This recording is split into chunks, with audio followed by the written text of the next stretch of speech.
Hello there, listeners. His name is Aaron, and he still does the Macarena at every public event he goes to. And his name's Tommy. He loves the taste and texture of pine cones. And this is the Super Pod Saga.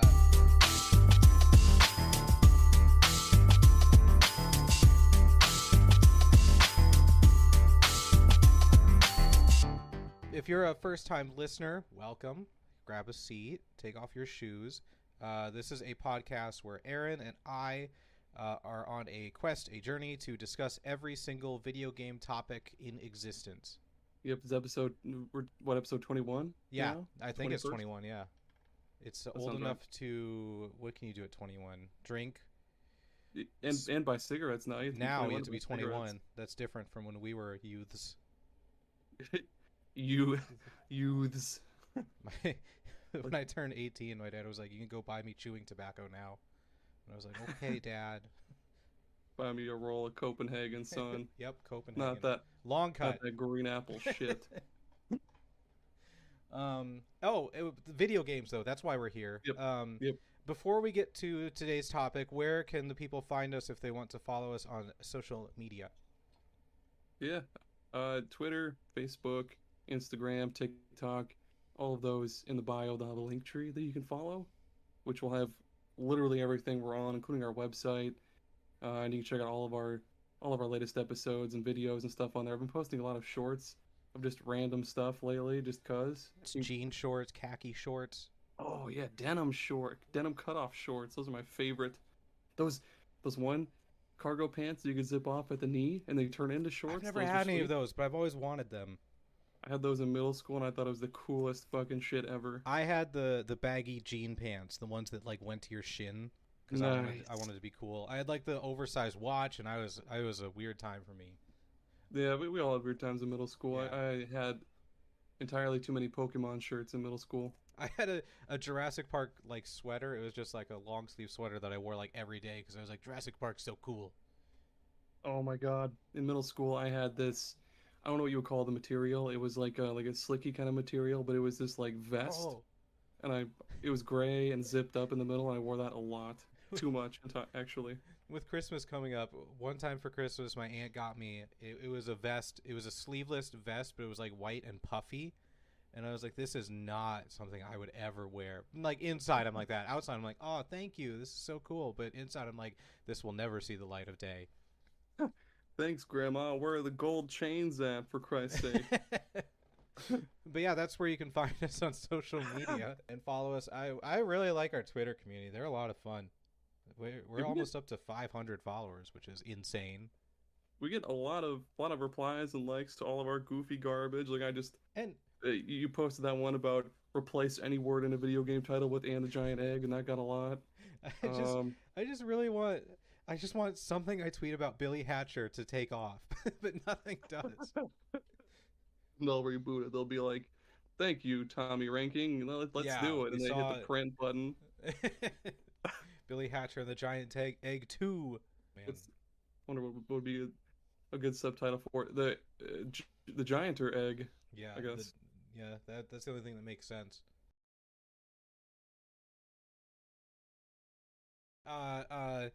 Video games. Yes, and it's recently, we just passed Thanksgiving last week, so you had the idea of talking about a game that we are thankful for. Yep. And since you picked the topic this week and you'll have free reign over that, I'm going to pick first. Okay, go for it. The game that I am most thankful for this Thanksgiving holiday is 1000% Marvel Snap. I am obsessed, and I've been obsessed since the day it came out. I was hesitant because I'm not the biggest Marvel fan, but I love card games, and it's like their pitch was like, it's card games simplified, but still has tons of strategy. And I was like, your deck is only 12 cards, and you only play, there's only 6 turns, and then the game's over. And I'm like, how can there be? But it does it. It nails it. There's so much synergies. There's so much strategies. And it's just so good. And it came at the perfect time because there have been months where I'll just like look at the App Store games and I'll be like, these are all garbage, nothing good. And then Marvel Snap comes along and it's like, hey, buddy, you're going to play me for the rest of your life. And I am extremely thankful that I have Marvel Snap to just play wherever, whenever. And It's the best word I can think of to describe Marvel Snap is that it's very cerebral, I guess, because it's almost like competitive Pokemon, like how it seems real simple, but it's actually surprisingly deep. Like there's a lot of thought you got to put into it before you make a move. That's how I feel about Marvel Snap too. Like it's more than just put this card here. Like you got to kind of think about the next turn and the next and stuff like that. And what I really love about it is like with the simplicity, you I haven't really looked up like the best decks or the best cards because it's surprisingly well balanced. There's really nothing Mm. that's overpowered. And so I don't feel bad like experimenting or trying new things or just like I've all the decks I've made on my own with my own thought. And they all work decently well. It's insane that it even that they were able to do that. That's good. Yeah, that's kind of why I've given up on Yu-Gi-Oh a little bit. Fuck that game, The exact honestly. But opposite of simplicity. yeah, oh my God. Putting that aside though, I'm most thankful for Vampire Survivors. Oh, that was my second pick. Yeah, most of the year, I want to say from June till like October, I was in like a gaming fatigue kind of. Like nothing really sounded good. I would like hop from game to game, try to start a game, and I just wouldn't want to play it, and then I just stop and watch TV. But yeah, Vampire Survivors, I saw it on like a Facebook post, saw that it was like $4, and I was like, okay, I'll try it Yeah, out. four And then dollars. yeah, lo and behold, it's super good. There's always stuff to unlock. There's all sorts of awesome synergies. Yeah, but all in all, it's a great game for $4. There's just probably like the best part of the game is like it might be a slow start for a lot of people because you just walk and auto fire and stuff. But once you start getting like once you start getting more higher leveled, it's awesome. You're blowing away this entire screen full of enemies with like little to no effort. I bought it or it was on PC Game Pass like months ago and I tried it for a bit. I did a few runs and I was like, okay, this is fun. I can see why people like this. And dropped it. Went back to it a few months later, got a bit further, and I was like, oh, okay, there's a bit more of this than I thought. That's pretty cool. Dropped it again, picked it up when it came to Xbox Game Pass, and now I'm obsessed because it just keeps growing. It's far Yeah. deeper than it first appears. Yeah, I think we just talked about this too in our Hmm. little group chat. Like it keeps expanding with new shit. It's just like a blob. It's like Katamari basically. Whatever, it just keeps rolling over new shit and accumulating other shit.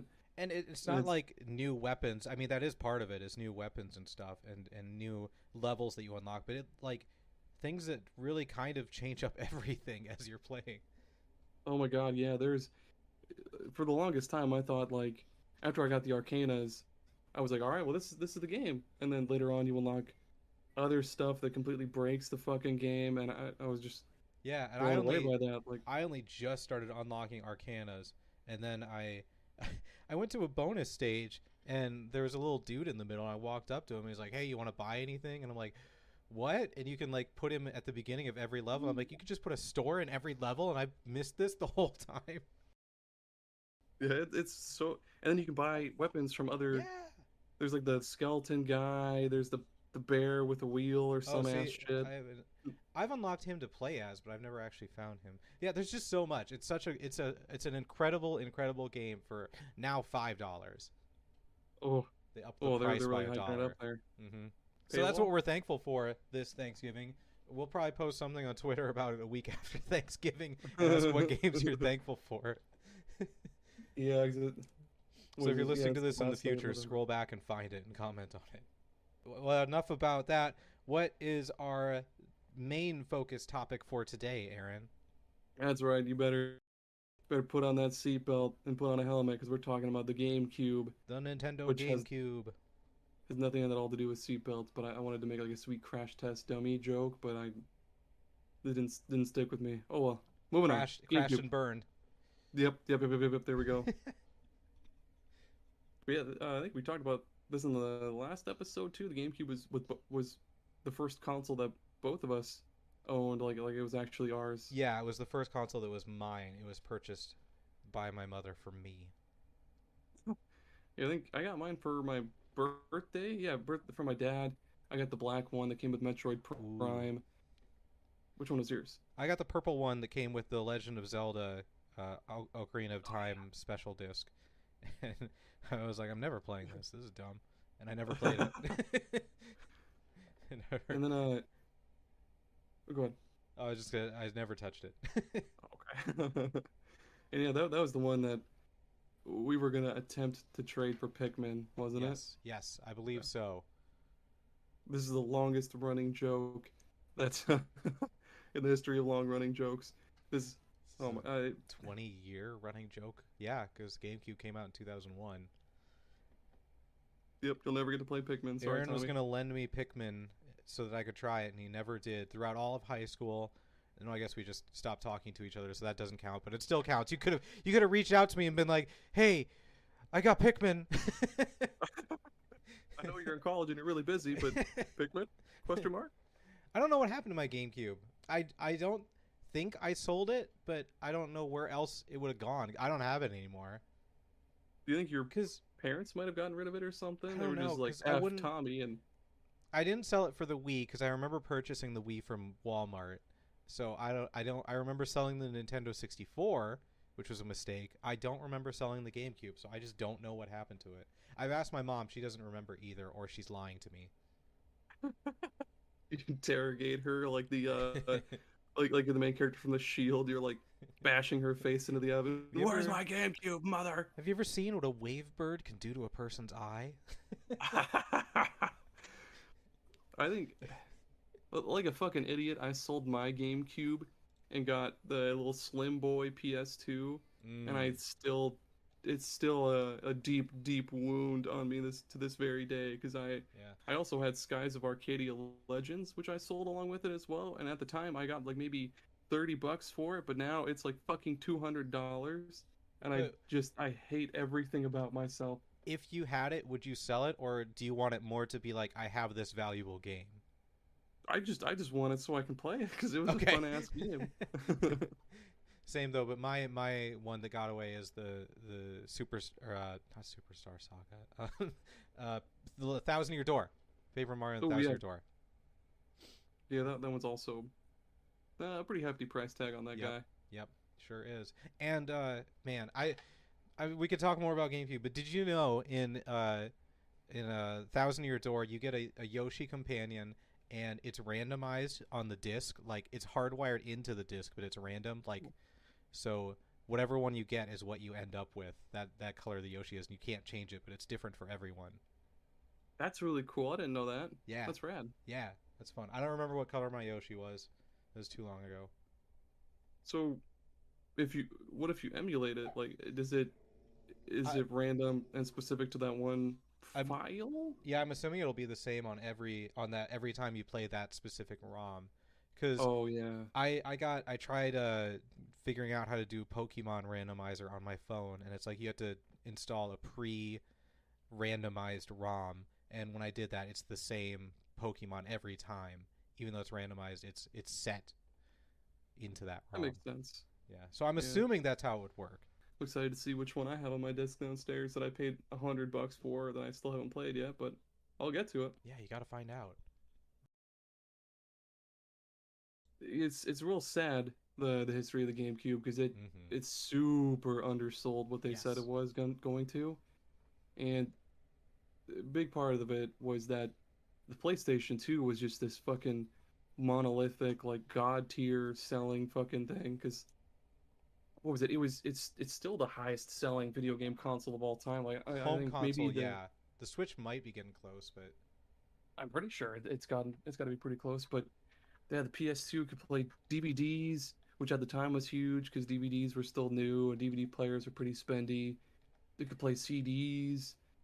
It had all sorts of stuff, and the GameCube was just I play games, yeah, and that's it. okay, PlayStation 2 isn't just home console, it's everything. It sold more than the DS as well. Barely. PlayStation 2 is at 155 million, Nintendo DS is at 154 million. Oh GameCube my is at 20, 21 god. million. What's the Switch at currently? The Switch is currently at If it even says that, I that don't is. yeah, it doesn't look like it's on here. That's fine. Yeah, Um, I think from what I've researched too, it sounds like the GameCube actually came in second. Like they actually overtook the Xbox there toward the end. yes, well, not according to Wikipedia, but they're both neck and Oh, neck. okay. 24 million to 22 million. I'm sure that could. Yeah, I don't know how they count that stuff, but they're neck and neck. But yeah, the Xbox I would not have considered a failure, but the GameCube definitely is considered a failure. Yeah, I thought the GameCube or not the game, oh the Xbox. I thought that sold really like a Yeah, lot more than I thought it did, but because of Halo and all the online stuff, that was all the rage.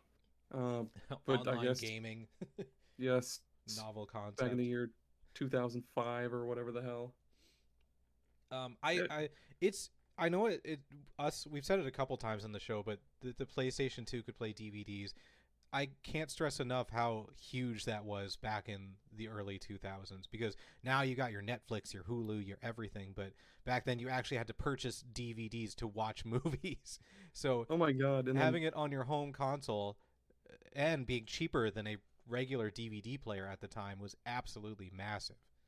that and having like a multimedia player in one little package was really awesome too. Because back then TVs were huge, like you couldn't just Yeah, mount them to your fucking cubes. wall or anything like that. Like either either they had those awesome easy little component or composite or whatever connections on the front, or you had to actually like pull it or like kind of pull it away from the wall on your little TV stand and then like kind of like hobble through the back and plug them in and smash your hand a couple times. Yeah, But have to use a flashlight to make sure you're plugging them in the right order. yeah, And then Nintendo, when they were like, "Oh, is this gonna play DVDs?" They're like, "What? No, the discs are super tiny." And you're like, "What?" yeah, they were hella tiny for sure. Insanely tiny. If you kids, I like, for whatever reason, whenever I speak to our listeners, I act like they're kids or like Gen Z or whatever. But our analytics is like they're people our age.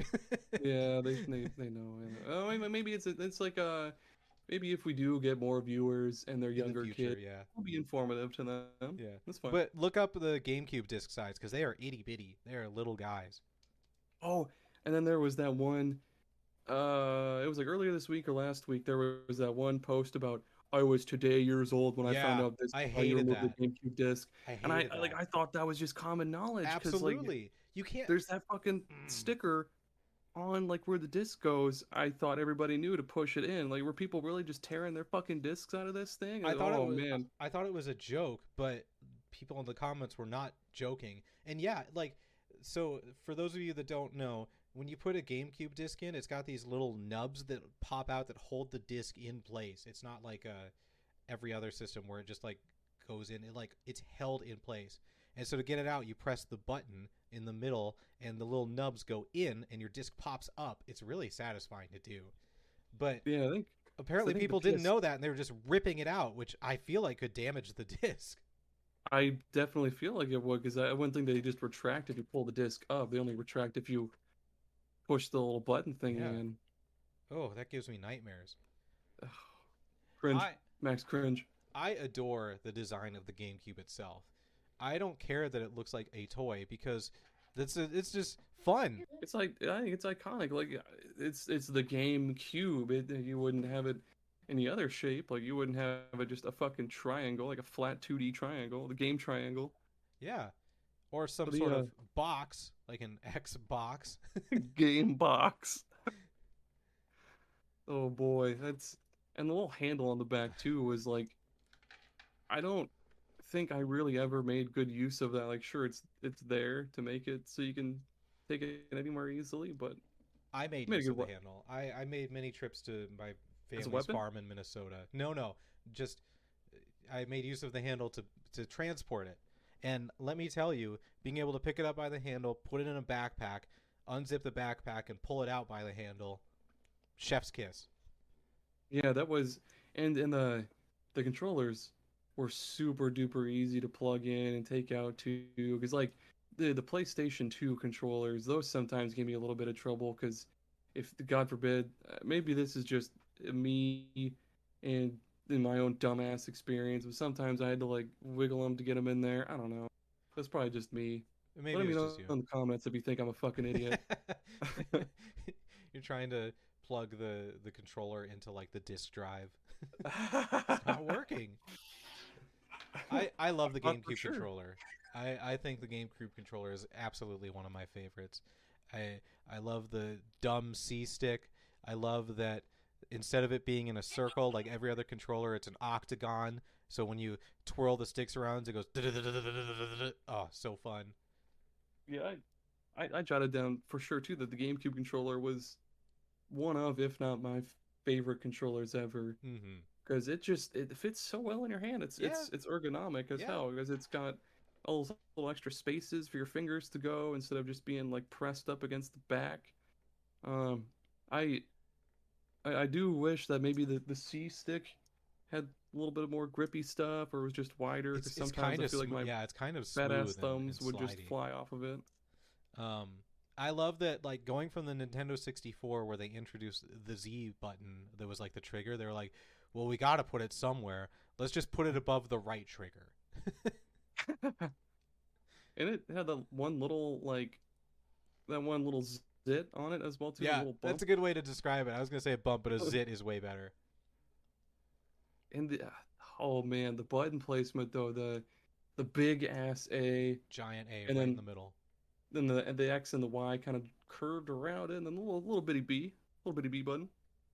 I know that we don't think about like because we played games forever, so like now games use the diamond shape for the A, B, X, Y, or square, circle, what have you, Yeah, and it doesn't feel like it's a hassle to press all of the buttons. But the layout of the GameCube controller, I like it. I like it a lot. The A in the middle with everything around it, yeah. and Nintendo was the first to do the wireless controllers. Those madmen. I think, oh, I guess yeah, they would probably the first first party wired Yeah, controllers. I think yeah, Bad Cats had some real janky ones. wouldn't surprise me. The Wave Bird, which is such a weird name. It Hit up couldn't. our controllers episode here. Tommy talk about how he played it through a window or something. Yeah, because I was so amazed by the wireless technology. Jumped out the window of his own bedroom just to fall and play a game through it. I'm just kidding. I love how Episode 5. they they just go so overboard with things sometimes. Like when you plug the Wavebird dongle into the control or into the GameCube, you have to use a dial to select which controller port you want it to be, and it goes up to 20. Is if Damn. most people buying this Wavebird controller are going to have 20 people somehow playing a game at a time. Yeah, that is ridiculous. Like they have 20 fucking Wavebirds in their house. Yeah. That would be what? Yeah, 5 GameCubes. 5 GameCubes, So yeah. And there's wild. memory cards, baby. Was this the last generation to have memory cards? Because the PlayStation 3 Um, didn't. no, the Xbox 360 did. They had like the smaller like external ones for the Hmm. first. Yeah, for the first model, I believe. Well, the GameCube had memory cards, and what a world it was where if you didn't have a memory card, you couldn't save your games. Much like I did at first because I didn't have one. So any progress I made in Metroid Prime that came with my GameCube, I had to just leave the fucker on. I I, don't know what my end goal really was I with that can't because I was a little imagine. kid. I can't imagine what my mom would think or what parents thought when you're like, "Thank you for the GameCube and the games. I now need a memory card, or else my games don't save." They're probably like, what? What do you mean? You don't just go for the high score and then stop and then smoke a cigarette? You put the quarter in the slot here, right? Where does my beer go, son? That Holy the shit. GameCube would not make a good cup holder because when you hit the open button, it flies open.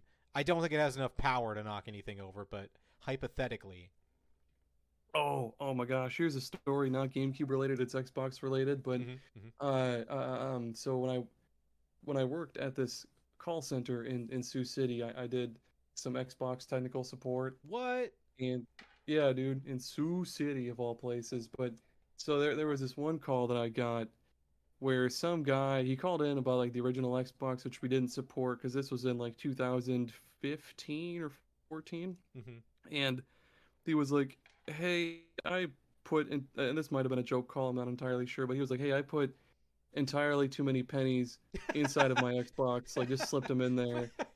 Yeah. He was like, oh, "What should I do? Like, how do I get these out?" And I was like, "Well, why'd you put them in there?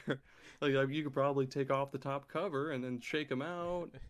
That's probably it, though. What Take a really magnet, gets I me, guess. what I really don't know. gets me is he said too many pennies, as if there's a normal amount of pennies to put in it.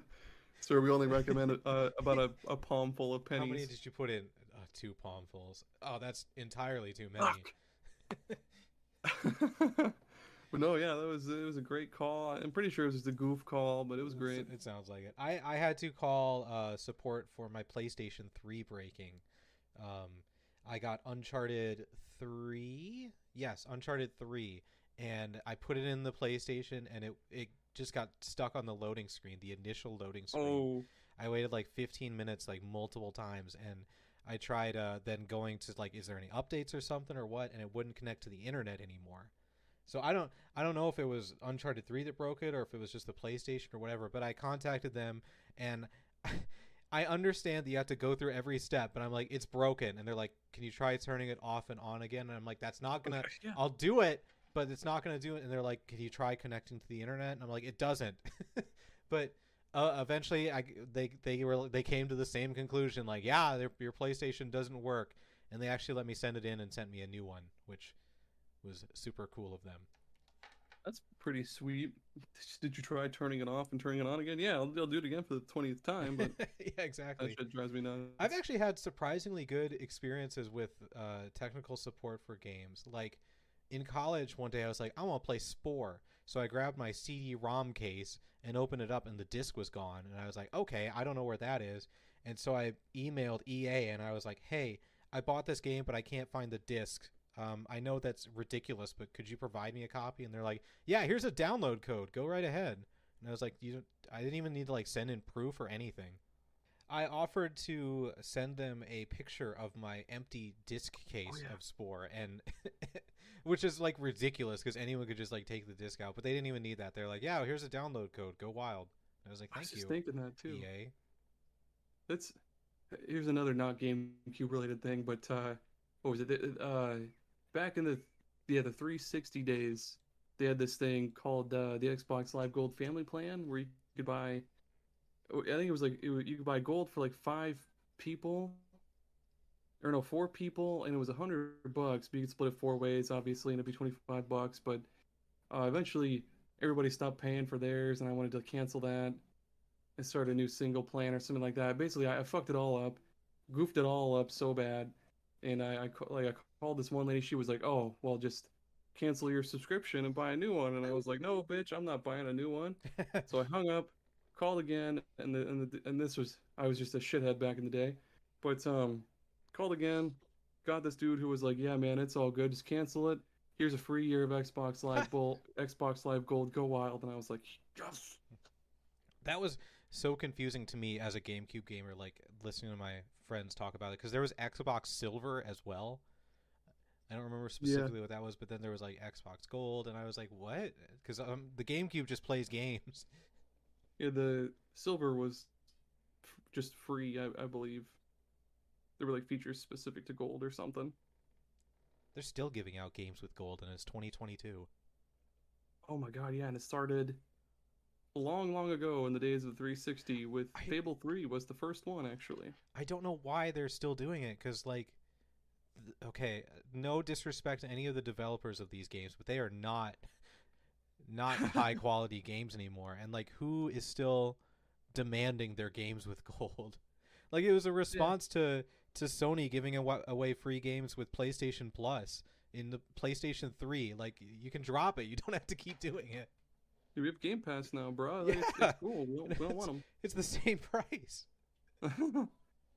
Oh man. Putting us back on the old GameCube train because we certainly derailed ourselves there.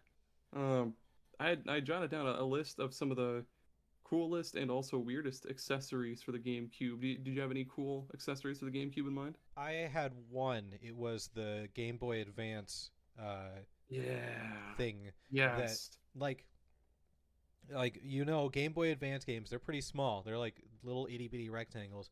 The adapter for the GameCube added an extra like inch to the bottom of the GameCube. It like covered the entire bottom, and it like had a couple screws that you had to screw in. Oh, it was gorgeous. And you also had to pop in a disc to the disc tray on the GameCube so it booted into it. But Yeah, it could also play Game Boy and Game Boy Color games just to as play well. Game Boy games on your TV, which was awesome. It had Yeah, like back in the day. it had like the backgrounds or like the borders or frames or whatever you want to call them that you could switch between, which was super cool. And they had extra options you can access with like the Z button, but I never used the Game Boy player myself, so I don't really know what those extra options were. I hope they were cool, but I'll never know. I'm sure they were cool for a bit. But there was also the little broadband adapter that they had for the GameCube to play certain, like they only had like 8 games that played online. Um, you could play like Phantasy Star online as the biggest one, That's the Kirby only Air one I can Ride. think of. Kirby Air Ride had online play. Yeah, dude. Weird. 1080 Avalanche snowboarding, and then Mario Kart Double Dash also had some online. Huh? Look at that. I didn't know any of that. I didn't even consider online play with my GameCube because that wasn't a thing really. I didn't think about it at all until I got Kirby Air Ride and it said there was like a LAN mode or something like that. And I was like, what? Like I can play online? Yeah, but no, I didn't have the adapter that was hard to find, and I also didn't have internet. I in was just small gonna say I don't labs. even know if I had internet back then yet. wasn't really all that necessary back then. We just had satellite TV, man. That was it. No Yeah, need for internet. yeah, and in storms couldn't watch TV. Gosh, Well, I remember we had our satellite dish. You're supposed to put it on your roof or whatever, but my parents aren't like that. So we just had a board in the middle of our yard stuck in the ground with the satellite attached to that. And, and so after a stormy day, it would like be leaning to the side. So I'd have to go out there. So we'd have me by the satellite, my mom in the doorway, and my dad by the TV, and I'd move it ever so little. And I'd be like, "Is that good?" And she'd be like, "Is that good?" No, it's not good. So I had to move it more. That's adorable. That's how you watch TV in the 2000s. We also had I guess yeah, we had satellite only in our kitchen TV that my stepdad watched, and then our living room TV, and then like the rest of the rooms in the house, we all had the little digital converter boxes because that was when they switched from over the air analog TV to digital. You needed those converter boxes on older TVs, and man, those were. As soon as I got one of those, when I was able to pick up the WB channel, I was like, yes, yes, thank you, man, God, the yes, 'cause I could WB watch channel Yu-Gi-Oh! was And Pokemon. yeah. I Yes. never got the WB channel. It wasn't on DirecTV, so I was never able to watch those shows. But I knew that you did and other people did, and I was so jealous. Yeah, it was completely by accident. I just happened to knock over my little antennas one day after hooking up the digital converter box, and bam, like there it was, Smallville. I was like, Small. pardon me? Like I struck gold. I was like, huh? Oh man. Shoot, I had something and it's gone. Hopefully this helps Oh. you. What about the microphone from Mario Party? That was cool. I had What's your that. thing? I had that. Oh my gosh. I had that. I loved it.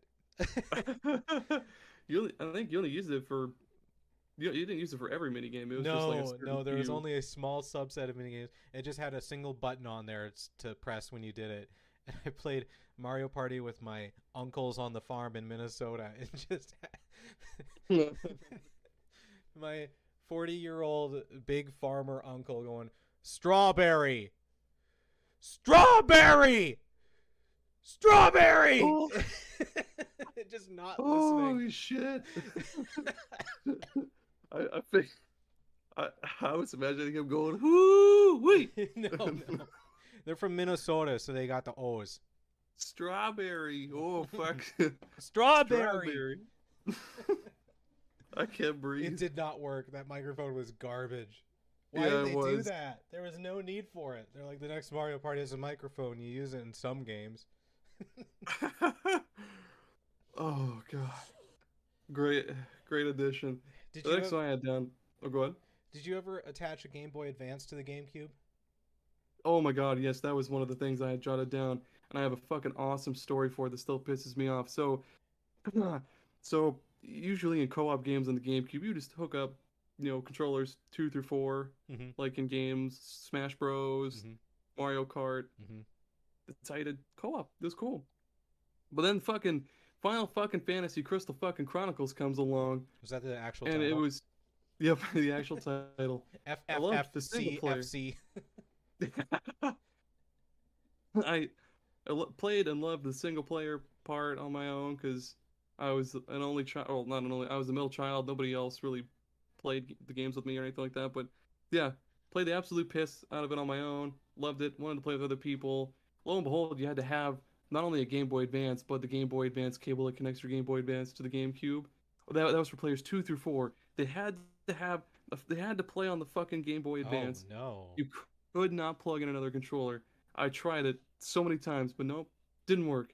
So eventually, I went over to my cousins, and I actually had found one of those Game Boy Advance cables, and we both had our own Game Boy Advances as well. And so him and I played it for a little bit. He was playing as player one on the controller, and I played on the Game Boy Advance because I was the vet. And after like 30 minutes, he was like, "This kind of blows," and I was like, I remember being super pissed. I was like, "Bro, I played so many hours of your dumb fucking Godzilla game. Throw me a bone, god damn it. You can play for 30 more minutes." uh, oh man, I never had the Game Boy adapter, but I saw there was a surprising amount of games that had Game Boy Advance connectivity between them. I was at work reading an old Nintendo Power magazine on the internet, and I read that for Medal of Honor Rising Sun, which was a game I actually had, if you hooked up the Game Boy Advance to it, it would show a map on the Game Boy Advance screen that you could use to navigate, which Yeah, this is crazy. it's wild. It's like the Wii U, but before the Wii U. Yeah, yeah, 100%. There was the Sonic Adventure port on the GameCube, Sonic Adventure DX, I think it was. You could you could transfer Chow from your Chow Garden on the GameCube to the one in Sonic Advance, and you could take them on the go and like raise them and stuff like that. That was super duper cool. That's cool. Bring back Yeah, Chow Garden. I had the Game Boy Advance SP Ooh, backlit screen. ooh, little clamshell, no Clamshell. scratch screen. What other were there other attachments, peripherals? Oh man, you forgot about the Donkey Kong The bongos? Donkey Kong bongos. Yes, I barely saw those. I had no desire for them. I remember seeing a post a long time ago about a guy that beat Dark Souls using those or Yes. something like that. But Um, I don't know. Kudos to him. did you see that Reggie Fils-Aimé, the president of Nintendo, absolutely hated the bongos and did not want to release it? That's There how you was pronounce his last name? Yeah, Reggie Fils-Aimé. Oh my god, this whole time I've been thinking it was Phil's aim. I'm Um, not sure what I want to say it's like French or something, but I have no idea. But yeah, it's Fils-Aimé is how I've always heard it pronounced. what did you say after that? I was caught completely off guard by Fils-Aimé. He in his biography he wrote about how he absolutely hated that Donkey Kong game and hated the bongos and did not want to release it and was super against it, but they did it anyways and it was more successful than he thought it would be. That's cool. I mean, I also thought they were pretty fucking stupid, but I'm sure there are people who maybe enjoyed the game. But we'll move on from that one though, because this next one is a real doozy, and I hope you've seen it before. The big ass keyboard controller for Phantasy Yes. Star Online. Yes, I the had it. GameCube keyboard controller. It's not just a Yep. keyboard. It's a full fucking QWERTY keyboard on a GameCube controller. I'm pretty. No wait, it's a keyboard on a controller. God damn it. And the controller parts are on the sides. Oh, what a nightmare. Why would you why? I think it was just for the chat. Oh, I I think. know. I understand the purpose, but still, why? Like, you can Google it and see it. It's disgusting. Like, it's not even a good color. It's the gray GameCube color, which is fine, but like stretched out and with a keyboard in the middle of it. It's even got like the top row F1 buttons, which are so unnecessary. What the fuck? I feel like it'd be kind of hard to hold too It'd because be it's so impossible wide. to hold. You'd have to like support it with your knee or something, or just be sitting down and put it on your lap. There was no I don't know. ergonomic thought put into it at all. They were like, we're literally just going to attach a keyboard to these GameCube controller. I don't see why they didn't just have an extra, like just an actual keyboard that plugs into like your player two, and then you use a separate keyboard. But I don't Imagine know. this had to have happened sometime in history, but imagine an Xbox gamer meeting a GameCube gamer, and the Xbox gamer being like, look, you just plug this tiny keyboard into the bottom of the controller. Yep. It sits between the handles, which that's wild to think back on and be like, look, I can type things. And the GameCube guy being like, oh, I got that too, look. And he smashes him over the head with it. Lunch tray style, just beefs him with it like no, it's long, it's horizontal. What do you mean? Man, what a weird thing for the Xbox too. They thought ahead and were like, we're gonna have a plug-in in the bottom so that people can plug these tiny keyboards into it.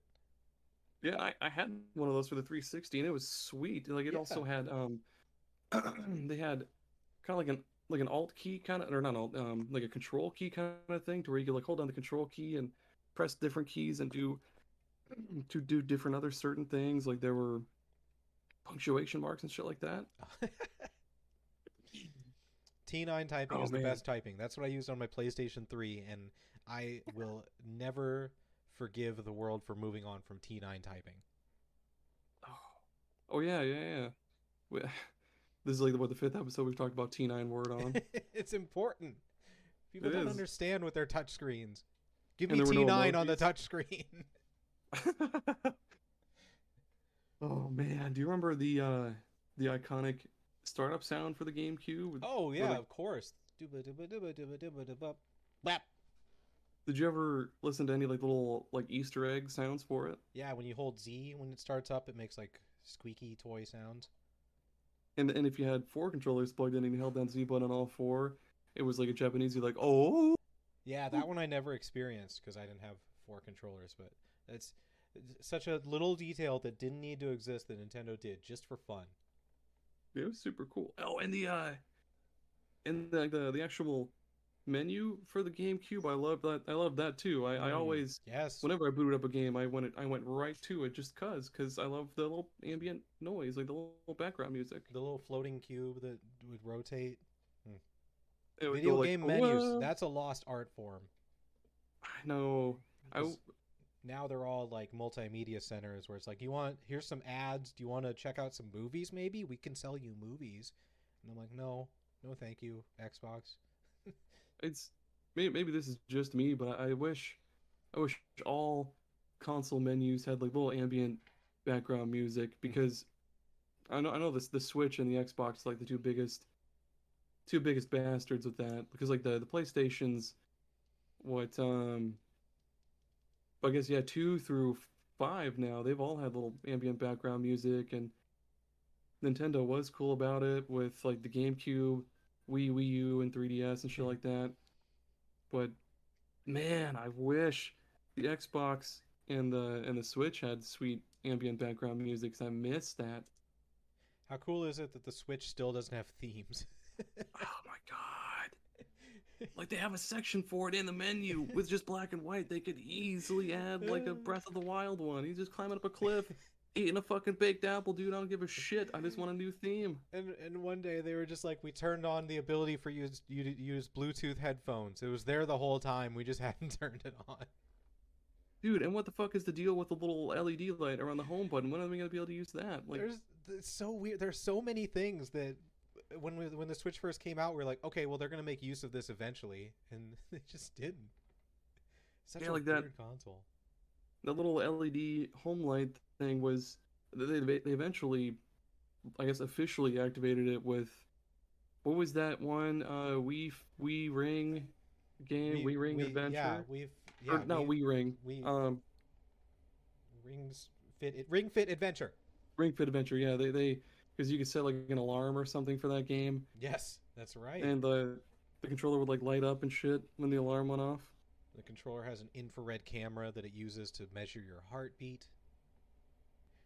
Did you ever have the e-reader?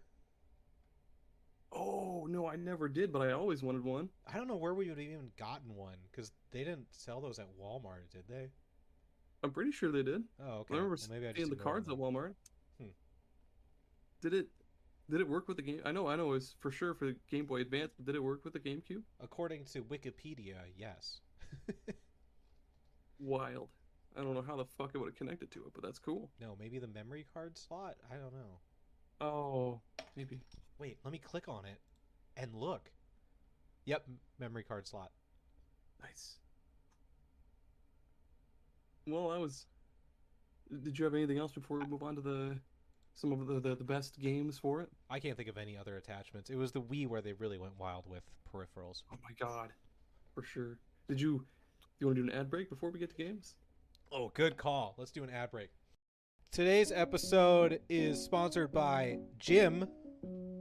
That's Jim, the name. Do you post things on social media and feel like you're not getting a lot of feedback or community interaction? Well, feel free to hire Jim. He's a 65-year-old retiree.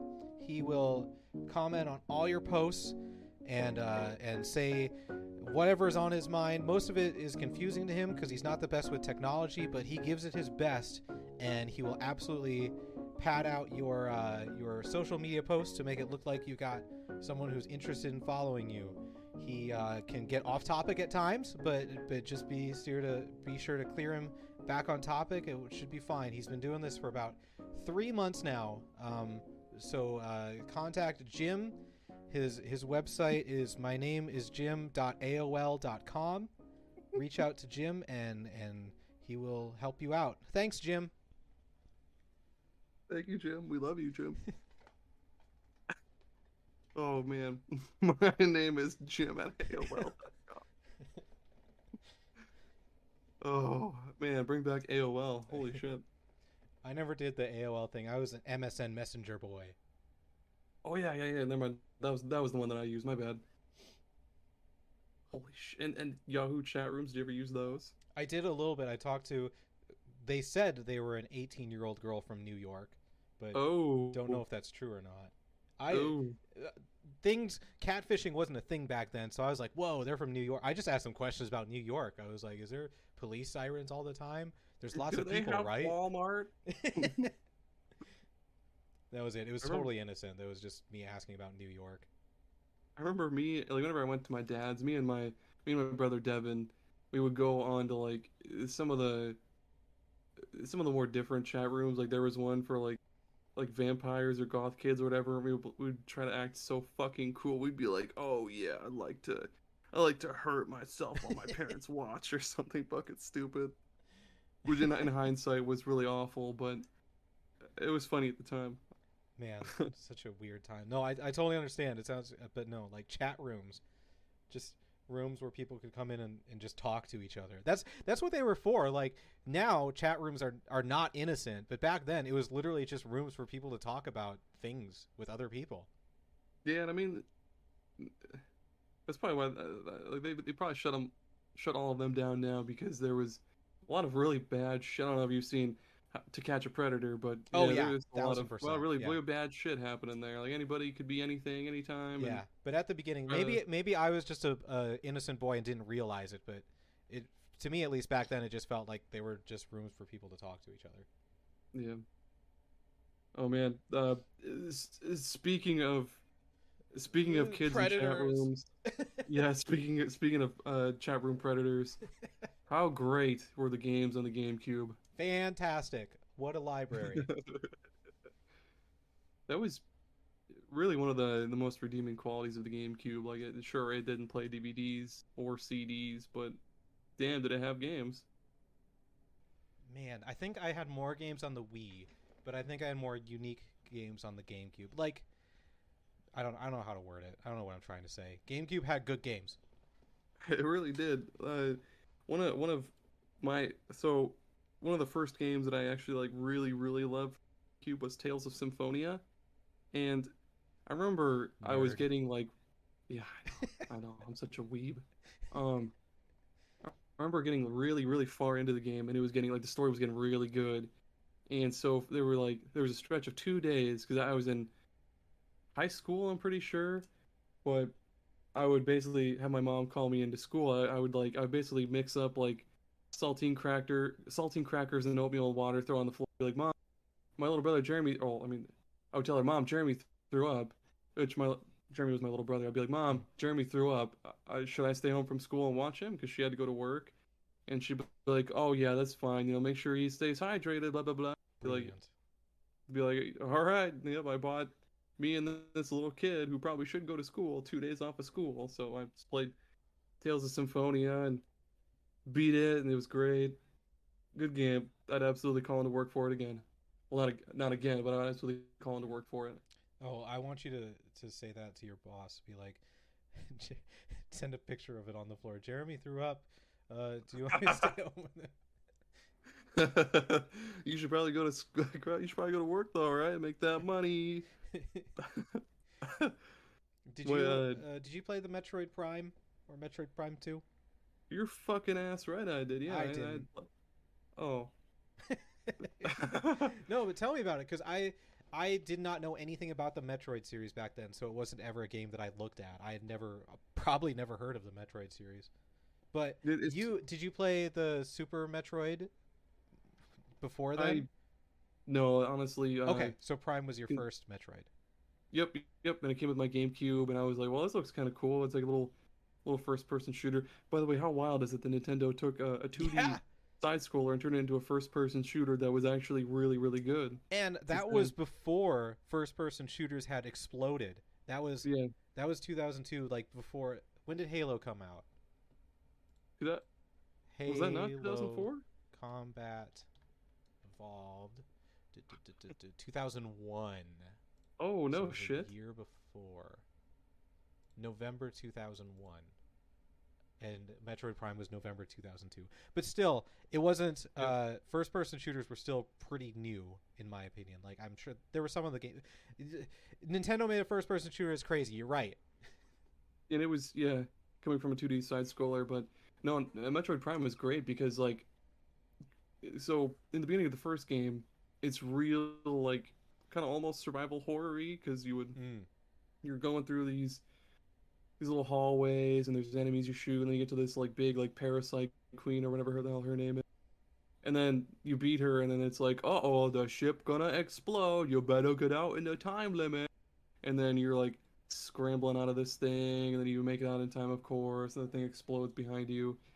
But the rest of the game's not like that. It was just a ton of exploration. You're hopping from platform to platform, and in typical Metroid fashion, you're getting like new abilities that'll help you explore further, like the screw attack that gives you an extra jump and shit, the grapple beam, all that stuff. God, they were great. It's just Metroid Prime and the Metroid series as a whole just does not seem like a Nintendo type game. Like, Nintendo is more, what everyone knows what Nintendo games are, and Metroid just doesn't fit that mold at all. Yeah. Like you said, Parasite Queen. There's nothing that would ever be like that in any other Nintendo game. It's wild that that series exists. I wonder when we're going to get to see Metroid Prime 4. There are times where I'll stay awake at night at like 5 in the morning, just like have my arms crossed behind my head. I'll be like, man, I wonder what Metroid 64 would have been like. Yeah, man. We'll never know. But yeah, what were some really good games that you played on there? I gotta talk about Paper Mario and the Thousand Year Door more, because it is a fantastic game. I did not play JRPGs like you did, so this was one of the first turn-based combat games that I had played. And even though I didn't have the experience of like Final Fantasy VII, where you pick an attack and it happens, and then the enemy attacks, even just still being able to hit A when you do a jump to do extra damage, or hold the left stick when you do the hammer attack, or all the special moves requiring tons of different things, it was just so interactive, and it made every battle fun, and it made them seem almost like a puzzle, which is great for my brain, seeing all the different enemies and being like, okay, I'm going to do this, then I'm going to do this, I'll do this. Man, and just an unnecessarily good story. Long story with like there's a haunted house, there's like a monochrome tree filled with little creatures. Like, they go out there. The story is just so unnecessarily good. They didn't have to go so hard on all these unique characters, unique locales. They put so much work into it, something that like I wish they would do, because this was the last like traditional Paper Mario, and at the time it was like, man, I can't wait to play more of these, and then that was it. Some of my favorite games that I played on there was I'm not sure if I'm going to pronounce it right or not, but I pronounce it Baten Kaitos. Oh yeah. Baten Kaitos. Yeah, that sounds about right. So yeah, basically it's a turn-based RPG, all that stuff. But instead of actually going through menus and doing your attacks, you basically just draw a hand of cards, and the cards you play are your moves. Almost kind of like SteamWorld Quest, but Hmm. yeah, but there was everything. You could put everything into a card. Like you would draw like a fucking cheese block or or your attacks, and each character had their own specific cards and stuff. And I forget a lot about it. I haven't played it for a long time, but I remember I had loved the piss out of it. And there's a really huge plot twist there toward the end. It was such a good game. I wish they would. There were two games actually, and I wish they would bring those back. I don't see why they wouldn't, but whatever. It's Nintendo for you. Surprisingly, I don't think this gets talked about a lot, but the GameCube had an extremely good roster of sports games by EA and 2K. It was the last Nintendo console to have like true sports game support. Like I'm scrolling through this list and there was MVP Baseball 2005, which is the best baseball game ever. Tiger Woods PGA Tour. I had Fight Night Round 2. It had a ton of good sports games. NCAA football. That was back in a time where EA and 2K were like each making competing sports games, so they actually like tried to one up each other. Where now only EA owns football and only Sony is making baseball games. Golf is in Really? a really weird spot. I didn't know any of that. That's cool. Or I mean, Yeah, that's not cool, but like yeah, that's. it really sucks for everyone because Oh, 2K when they made football, all their sports games were $20 new, where EA that's sports cool. games were 50, I want to say. And Jeez. then EA was like, "Hey, no, we're gonna buy the rights to make these games, so you can't." And then there were also a lot of really good ones from like not just Nintendo themselves, but there were some really good like third party ones. I'm racking my brain right now because I didn't think to bring up sports games, but You I weren't a know there were a lot of sportsman. what'd you say? You weren't a sportsman.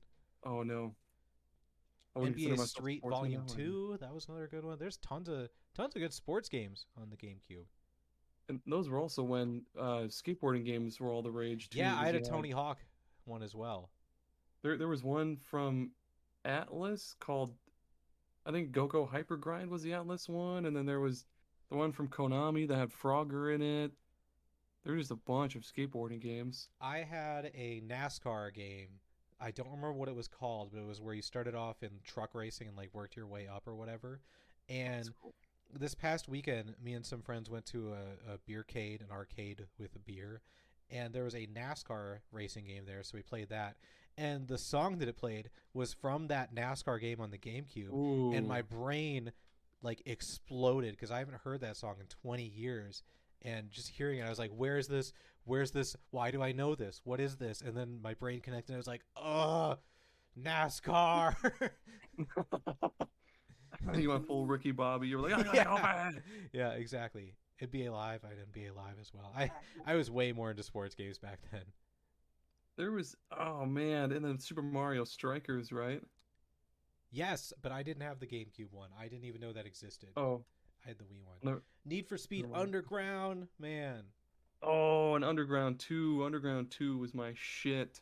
I And Most Wanted. loved the drag racing. It was way less technical because you just flick the stick left or right to switch lanes, but they could make it more cinematic, and it was so fun. Oh, and there were oh, what the hell did I call them? The sprint races where there it was just one lap and you go from like point A to point B. Yeah. And then what else was there? There was racing games. Sorry for the squeaky chair. Um, there were a lot of really, really good racing games back then. Like the Burnout series was in its prime. Yes, Like yes. Burnout 3 and Revenge, those were two of the best. Of I course, Mario Kart. I feel bad because I'm looking through like the top rated games, and there are tons of games that like I consider good that I never actually played. Resident Evil 4, never played. Twilight Princess, Wind Man, Waker, never played it. Uh, what else? Super Mario Sunshine, never played it. you So I'm talking about having a GameCube and loving it, but I didn't have any of like the big giant games that everyone loves. You really never played Sunshine? I've never played Sunshine, even to this day. Okay, but no, that's insane.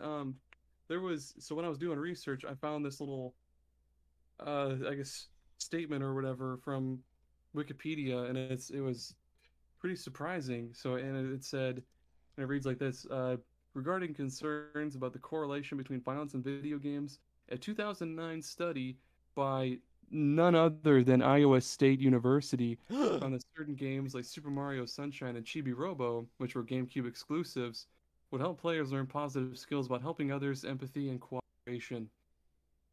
And I mean that the whole thing is just I don't care because I mean I've played a lot of violent games and I'm not a fucking serial killer, but um, it's wild that I was from Iowa State University nonetheless. Yeah, and, they and your whole suck. thing about yeah, like go Iowa, man. We Yeah. don't get anything, but we're on. Um, we could probably violence in video games. That discussion did happen around that time, and it was so Yeah. ridiculous. Like the one of the biggest quotes I saw that like really framed it for me was, um, I don't even remember where I saw it, but someone was like, "Call of Duty makes me more violent in the same way that Madden makes me better at playing football." It doesn't. It's a What video the game. fuck? Yeah, They're that's they're not comparable. and then there was there was that whole thing with like after Columbine happened and they tried to They blame Marilyn Manson blamed Doom for it. or Quake or something too.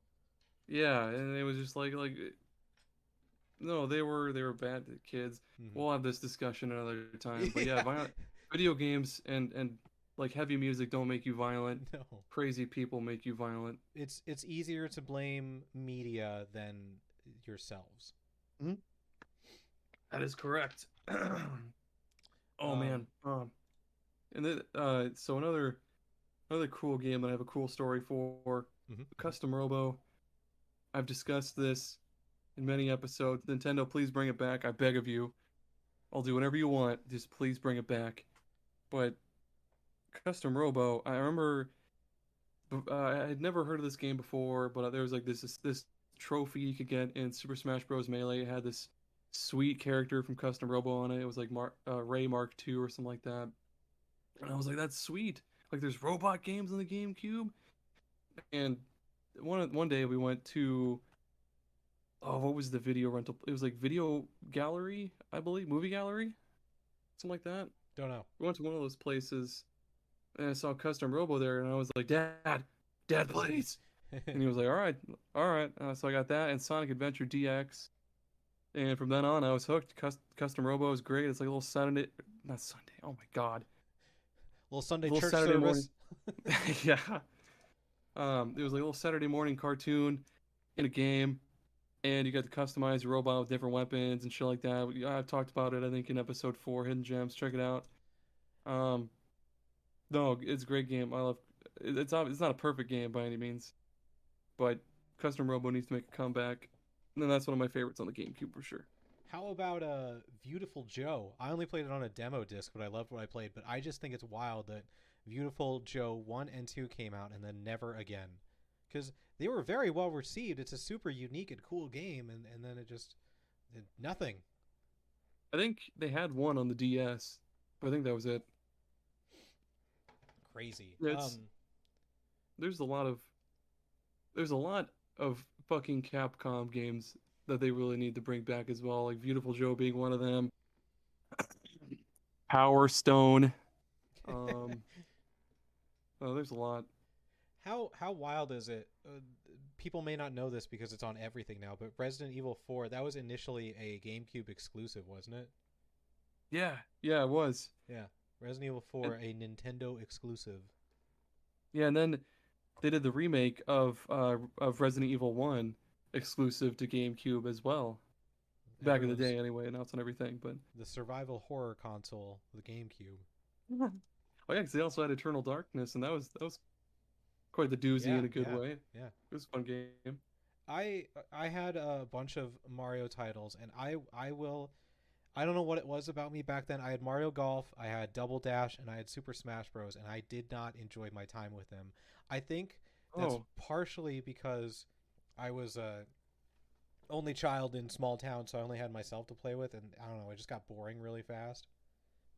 I mean, I kind of had the same thing. Well, I mean, I wasn't. I had like an older sister and a little brother, but they didn't really ever play with me a whole lot. But there was this thing I used to do with Soul Calibur 2 on the GameCube. I would basically set up this big tournament between the computer characters, and I'd put them on the highest level they could go. And I would see who'd win, and you'd see little me cheering. I'm like, yeah, yeah, go Nightmare and go Maxi, because they were the coolest. And I'd be like, yeah, fuck yeah. And then they lose, and I'd reset the GameCube and start it all over, because I'd be really mad. Because no one beats Maxi, goddammit. I maybe that's what it was because I had Soul Calibur 2, which was more complex than Smash Bros, and I had more fun with that. I had Tiger Woods PGA Tour, which was more Smash complex, Bros. and I had Need for Speed Underground, which was more.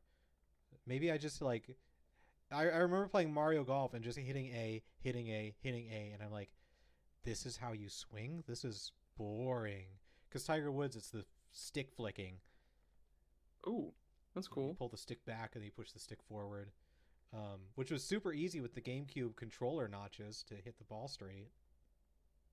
Oh man. Oh, and speaking of Mario games, this one kind of counts as a Mario game, but I feel, oh yes, Luigi's Mansion for the longest time was like the best ever launch title for any console ever, to me anyway. But Breath of the Wild kind of dethroned it. But no, Luigi's Mansion, that also came out of left field. It was like, what? Green Mario in a haunted mansion, Yeah, what cleaning goats? weird idea, actually. No, it was, yeah, I had a lot of fun with that. I played it, I think, like 3 times through, and it was so fun. It was great. I loved it. I still love it. Here is a game that I saw in a Nintendo Power magazine, and I never pulled the trigger on it. I was always on the fence. This isn't a game that I was like, I need to have this and never got. This was one like I I could see myself wanting it, and I could see myself not wanting it. I just went back and forth. Have you ever heard of Battalion Wars? Yes, that was the GameCube version of Advance Wars, wasn't it? Yeah, yeah. The Hmm. GameCube. It's a spin-off of Advance Wars for the GameCube. I I also always saw that, but yeah, I never pulled the trigger on it either. I wonder how it stacks up against the Advance Wars series, like if it's any good. I know, because I played Advance Wars on the DS eventually, so I'm just really curious what. And they had one. They apparently made a sequel for Wii, which I didn't know. And then What obviously the there fuck? hasn't been an Advance Wars in quite a while, but Yeah. When's that reboot gonna come out? They keep never. I honestly think it might never come out. no, It wouldn't be the first time Nintendo's done that. They had that baseball game for GameCube that they never released, even though it was completed. no, please. Oh shoot, I had another game in my. Did you ever play The Legend of Zelda's, the Twilight Princess or the Wind Waker?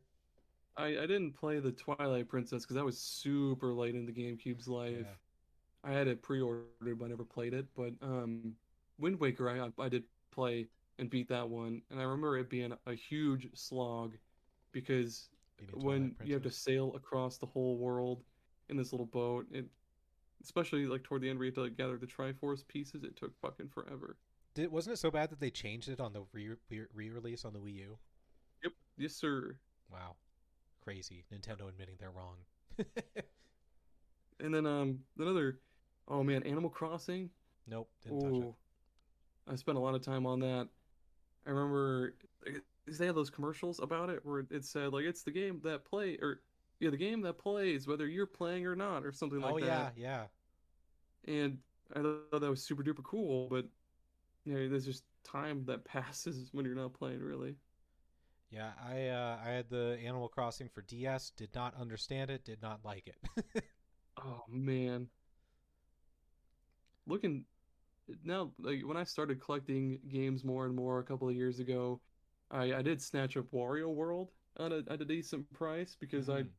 I still love Wario Land 3 and 4.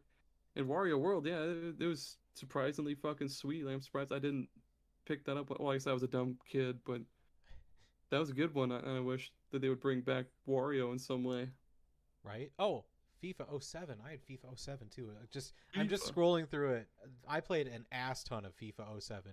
That's the game that got me into World Cup soccer, which is happening right now at this moment. Yeah, man, what a man, FIFA '07. That was the last time I played a soccer game. Oh, I had Medal of Honor Rising Sun. I mentioned that earlier, but I for a brief time I was into war games. That's what I called them back then, I guess, because it was more like World War II stuff. And I played all the way through Medal of Honor Rising Sun. It took place in Japan, obviously, and I don't know. It was a GameCube first-person shooter in World War II. I don't know what else to say. It's weird to look back on because it was just a story that you went through. You just ran from place to place shooting people. There was no leveling up. There was no unlocking anything. It was just running through with a story. Oh man, so good GameCube first-person shooter that's not Metroid. Time Splitters Future Perfect. Oh, buddy. And my little brother. That? So there's a campaign mode where you play through the story and they're just going through time, doing certain things. I really forget, but the real meat of it, that me and my little brother, once he did start playing games with me, it was basically just like Halo. You're just in this level and you're shooting people, but the thing that really set it apart from Halo was that there's all sorts of time eras that you go through, time periods that you go through the game. So you could you pick a map and you can pick like a certain amount of weapons that you want to add to the map to pick up. And there were things like, obviously there were like machine guns, rocket launchers, but there were also future weapons like laser rifles and other stuff. And then there were past weapons like a musket. You could even have just bricks that you could throw. And there are just all sorts of different cool weapons that you could add to the map. And there were all sorts of different sweet characters you can unlock too. And I don't remember if the characters did anything special, but they had different like voice lines. And obviously like their arms looked different while you were playing. But there were all sorts of goofy characters. There was like a gingerbread man. There was like a human-sized duck. And it had like human proportions too. Like it was a duck, but it was like tall and slender like a person. It had like a duck face. It was awful. And then there were like different little monkeys that you could pick as well too, like a cyborg monkey, cop monkey, sheriff monkey. There were lots of monkeys. It was a good game. Here's a fun one. I would be surprised if anyone else listening has played this game as well. But as you may remember, Grand Theft Auto was really hitting its stride in this era. So Activision was like, we got to have one of those. So they made True Crime, Streets of L.A., which I had for the GameCube. Yeah, that was a pretty fun one too. You could do a cheat code to play as Snoop Dogg. No shit. Yep. And he had voice lines and everything. Dig it. I just want to read. It's like reading the description of the game. Like, I don't know, when you read descriptions of games now, it's like, we've got a battle pass that's full of skins that you can unlock. Like, that's their selling point now. Here, let me just read True Crime Streets of LA. As Nick Kang, your brutal reputation and lethal skills have landed you a nasty job, heading up an undercover task force to stop the Chinese and Russian gangs from terrorizing Los Angeles. Drive, fight, and blast your way through a massive array of unpredictable missions using stealth techniques, martial arts moves, and an ask questions later arsenal. Hell yeah, that's dude, just so 2000s. Awesome. Yeah. That's the most Fast and Furious thing I've ever heard. Yeah. Martial arts, ask questions later. Oh. Okay, you go first. Simultaneous excitement. I was gonna say, speaking of Snoop Dogg, Need for Speed Underground 2. So Snoop Dogg did like the main theme song for the game, like at the title screen and shit. Man, what a game Underground 2 was. I must have like, had Underground 1 then, because the main song was Get Low by Lil Jon. Sad Boys, which was played at every one of our middle school dances. That's true, it was. Jeez, I remember one time they actually had the swear words on it, and everyone was like, "Yeah!" And they always had that apple bottom jeans song for the announcement. And then they switched to you and me going fishing in the dark. Yep. Oh my god. That's Iowa, everybody. That's Iowa. Woo. Oh my gosh. Gun. Oh yeah. The video game Gun. That was my first Western. I went I went to Sioux Falls with a friend and his mom and saw it, and I was like, I'm gonna buy it. Because he had an Xbox, so I like had that motivation of being like, gotta prove the GameCube's cool. So I was like, look, there's a Western game. It's actually really good. Open world Western game. It was there was nothing to do in the open world. It was just like stories and stuff, but it was it was just fun. That's cool. I think that's pretty much all open world games were back then. Like Yeah. there wasn't a lot to do. It was just for story purposes. Oh, Pikmin was another good game on there too. You don't say. But yeah, I mean, maybe eventually they'll bring the first couple of games to Switch, possibly. But what was cool about those games was it basically almost played like an RTS. You, as Captain Olimar, you're going through each level to pick up pieces to your ship, and you got to do it before nighttime comes because at nighttime that's when all the monsters get really, really mean and nasty. Of course. Then you would just throw your Pikmin at enemies, and they would beat the piss out of the enemies. Used your Pikmin for everything, like they would pick things up and bring them to your ship. But those were fun games. I wish they would bring 1 and 2 to Switch because they were great. Did you ever actually play at night, or was it like just a timer sort of thing? Yeah, basically like it would say like hurry up, nighttime's coming. And if you didn't get to the ship in time, I think it would automatically bring you to the ship. I forget really, but if you did make it to the ship in time, you'd see this little scene of like Olimar and these little other smaller ships that housed your Pikmin called onions. They would be flying along. You'd see all the monsters just going fucking nuts on the ground below. They'd be fighting each other and shit. It was kind of spooky at the time. Little Aaron was like, oh, no. Oh, thank God I got out of there in time. Billy Hatcher and the Giant Egg. I never did play that one. I never played it either. I remember the commercial was... The only part I remember about the commercial was a little theme song that played like toward the end. It'd be like, Billy Hatcher and the Giant Egg. And that's it. I never played it. It was on a demo disc, but it was only like a video that it showed. And I actually watched some YouTubers play it a couple of months ago, and I was like, "Oh, this doesn't look good." Oh yeah, but I didn't play it. Scrolling through games, and I don't know if there's any other games I had for GameCube. I'm sure I'm missing some, but I'm up to 250, and none of these. Dance Dance Revolution Mario Mix. Yeah, oh yeah, they had that. I forgot about that. That was a good one. Oh, F-Zero GX. Oh my God, man. I spent so much time on F-Zero GX. You could you could make your own ship and stuff, and you could pick like any certain pilot to put in there. And there's this one guy called the Skull. He was just a skeleton, like a skeleton pilot driver guy, and I was like, yes, I'm so fucking cool. I'm a skeleton guy driving a futuristic race car, and oh. And that was the last the F-Zero game, right? They had one for the Game Boy Advance. I forget which one came after the other though. There were so many baseball games for GameCube. Holy crap! It's just ones I've like never heard of. I don't even know who this is on the cover. Is it Albert Pujols? No, it's not Albert Pujols. It's an Astros player. Damn it! Back when the Astros were in the National League. Remember that, everyone? Or what's his name? Kurt Schilling? Is he in any of those?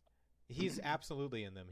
That's when he was playing. So he's not on any covers, but he was there.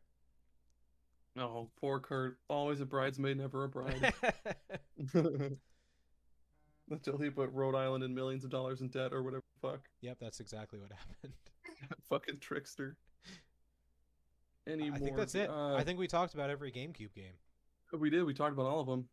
Yeah, man, what a great console. I feel bad because I didn't have all the games that everyone likes. I know there were a lot that I wish I had bought and played back then, and now Same. they've skyrocketed in price, and it sucks that they're still stuck on that system because one of those games Nintendo just refuses to acknowledge and or bring back. And you can sucks. play it on an emulator, but I don't know about you, it just doesn't feel the same as actually playing it on the console plugged into the TV. it doesn't feel the same for me. Sucks that it got beaten so fucking badly by the PS2. Yeah, yeah, definitely. Because then it completely changed Nintendo's strategy to video game consoles because they're like, we need to really go out there, and then they made the Wii. Yeah, and then they made the Wii natively backwards compatible with GameCube stuff, controllers, games. Something that Crazy. I we all wish they would have done with the GameCube, but there really wasn't a good way for them to do it, I suppose. Yeah. Maybe we'll get a GameCube Mini someday. I would buy that. Or they could do what they're doing with the Switch Online stuff and bring GameCube stuff to that. But yeah, I would buy that as well. That'd be super duper cool. I would pay them money for that. So that's the GameCube. Find us on social media and tell us about your favorite GameCube memories or what you think of the GameCube. Even if you're listening to this years later, bring it up because I will probably still want to talk about the GameCube. Oh my god, yeah. I mean, it's what 2022, and I owned a GameCube back in the 2000s. Like, I absolutely still want to talk about the GameCube. So, would you like to know what we are going to talk about in our next episode? I've been wondering this like for days, what it could be, but please tell me. In honor of the newest Pokemon games coming out, we're gonna have a Pokemon episode. And ooh, like I think what we're gonna have to do so that it isn't a 7-hour episode is I want to talk about every game or every generation, just the mainline games, the mainline Red, Blue, Gold, Silver, etc.